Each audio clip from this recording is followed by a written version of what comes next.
বিধানসভার যে বিরোধী দল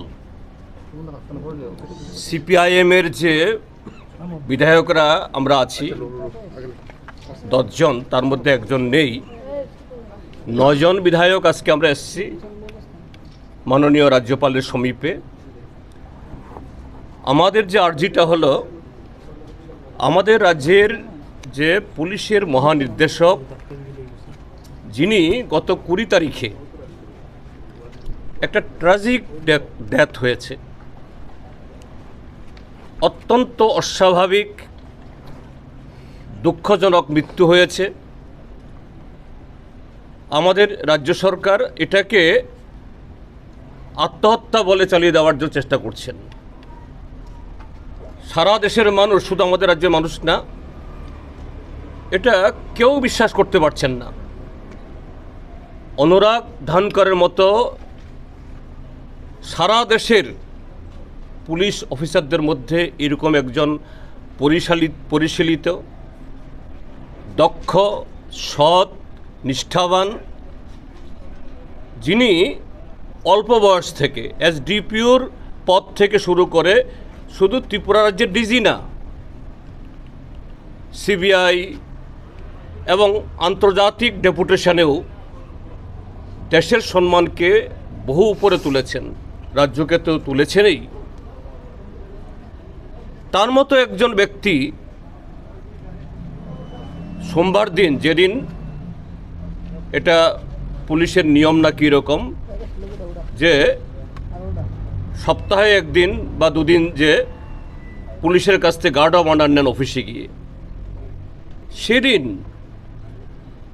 অন্যান্য দিনের মতো শান্তশিষ্টভাবে সুন্দরভাবে বাড়ি থেকে বেরিয়ে অফিসে গেছেন ইউনিফর্ম পরে।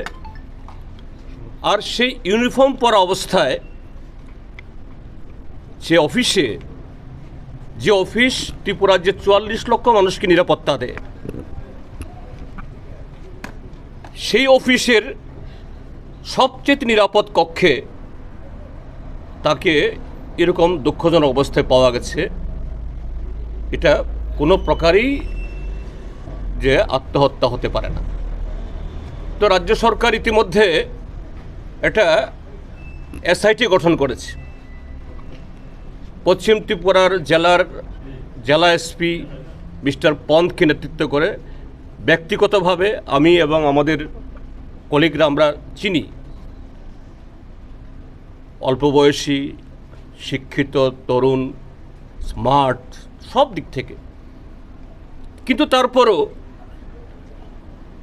সারা দেশের সাথে সারা আমাদের রাজ্যেরও এই সিট কতটুকু সত্য অনুসন্ধান করতে পারবে আমাদের গুরুতর সন্দেহ। কেননা যে চাপ অনুরাগ ধানকর সাহেব নিতে পারেননি, সে চাপ কি করে নেবেন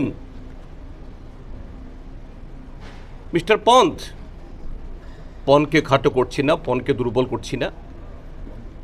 তো এই কারণে প্রকৃত সত্য উদ্ঘাটনের জন্য সেখানে আমাদের মাননীয় রাজ্যপাল, তিনি সাংবিধানিক প্রধান,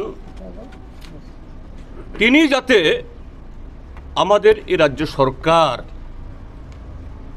শুধু ধানকর সাহেবের মৃত্যু না, এরকম বহু ঘটনায় ইতিমধ্যেই এ রাজ্যের মাননীয় মুখ্যমন্ত্রী এবং তার নেতৃত্বে যে প্রশাসন চলছে, এবং অল্প কজন কি পুলিশ অ্যাডমিনিস্ট্রেশন এবং সিভিল অ্যাডমিনিস্ট্রেশনে কিছু লোক তার দাঁয়ে বাঁয়ে super power, super DG, super chief secretary, super secretary হয়ে যারা তাকে মিসগাইড করছেন, এবং সরকারের ভেতরে সিভিল অ্যাডমিনিস্ট্রেশন, পুলিশ অ্যাডমিনিস্ট্রেশনে বহু আরও যারা সৎ অফিসার, এদেরকে নানাভাবে হিউমিলিয়েট করছেন। 44 লক্ষ মানুষের জীবন, সম্পত্তি, গণতান্ত্রিক অধিকার, এটাকে ধূলিসাৎ করছেন। পন সাহেব কি এই চাপ সহ্য করতে পারবেন? মোটেই পারবেন না। এই জন্য হাইকোর্টের একজন সিটিং জাজ, কর্মরত একজন বিচারকের নেতৃত্বে, তার তত্ত্বাবধানে যাতে এই এসআইটি থাকুন, কিন্তু এটা যেন হয় under the supervision of a sitting জাজ অফ ত্রিপুরা হাইকোর্ট। আমরা এই দাবি নিয়ে আজকে এসেছি, অন্য কোনো দাবি না। আর কথা প্রসঙ্গে মাননীয় রাজ্যপাল মহোদয় জানতে চেষ্টা করেছে আমাদের কাছ থেকে যে এরকম যে কেন হলো, এরকম আপনাদের মনে কেন হতে হলো। আমরা বললাম, আমি কয়েকটা ঘটনা বললাম যে কীভাবে ত্রিপুরার এই অ্যাডমিনিস্ট্রেশন এ কতিপয় অফিসার যারা অধস্তন হয়েও আবার কেউ কেউ বহু বছর আগে রিটায়ারমেন্টে গেছেন, 7 বার 8 বার করে তারা পুনর্নিয়োগ পেয়ে এত পাওয়ারফুল। কাজেই এর সম্পর্কে আপনি ব্যবস্থা গ্রহণ করুন। এতে আপনি রাজ্যপাল হিসাবে আপনারও সম্মানে, আপনার আস্তিনেও এ দাগ লাগাচ্ছে। এ থেকে যেন রক্ষা হয়, ত্রিপুরার মানুষ যাতে রক্ষা পায়, এটাই হলো আজকে এই প্রসঙ্গে বলতে এসেছি। আমাদের যে মেমোরেন্ডাম কপি আপনাদের সবাইকে দেব, নিয়ে যাবেন।